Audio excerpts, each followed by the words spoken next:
এক অদ্ভুত ঘটনা, এক সাপুরিকে ইতিমধ্যে সাপে কামড়াইছে। সে বাঞ্ছারামপুর সরকারি হসপিটালের সামনে আছে। সাপটি যে তার কাছ থেকে শুনলাম যে সাপটি তার পায়ের উপর দিয়ে বেয়ে তাকে কামড়াইছে।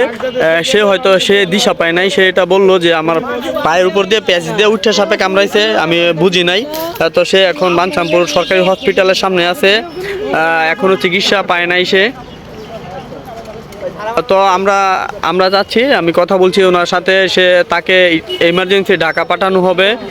এখনও সে বাঞ্ছারামপুর সরকারি হসপিটালের সামনে বসে আছে। সাপটি কথা বলে বুঝলাম যে সাপটা জাতি সাপ, আমাদের বাংলাদেশে যেটা আমাদের আঞ্চলিক ভাষায় যেটা পানুস বলা হয়, আর এমনিতে কুবরা যেটাকে বলা হয়, সেই সাপে কামড়াইছে। তো এখনও মোটামুটি তার পরিস্থিতি একবারে খারাপ হয় নাই।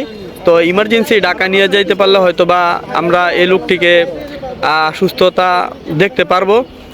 তো যাই হোক, আসলে আমরা সবাই সাবধানে থাকবো। ইতিমধ্যে অনেককেই মোটামুটি সাপে কামড়াইছে এই বছর, যেটা আমি জানতে পারলাম।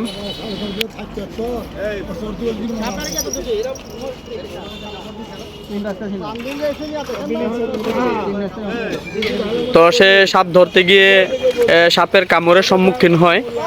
তো আমরা সবাই সাবধানে এই কাজগুলো করব। রাত্রেবেলা চলাফেরা করতে গেলে আমরা সবসময় সাথে লাইট নিয়ে চলাফেরা করব। তো এখানে অনেক সাপুরি আছে যারা আসলে এগুলো সাপ ধরে, হয়তোবা তাদের যারা আসলে তাদের সাথে যারা সাপ ধরে এখানে তারাও উপস্থিত আছে। পরীক্ষা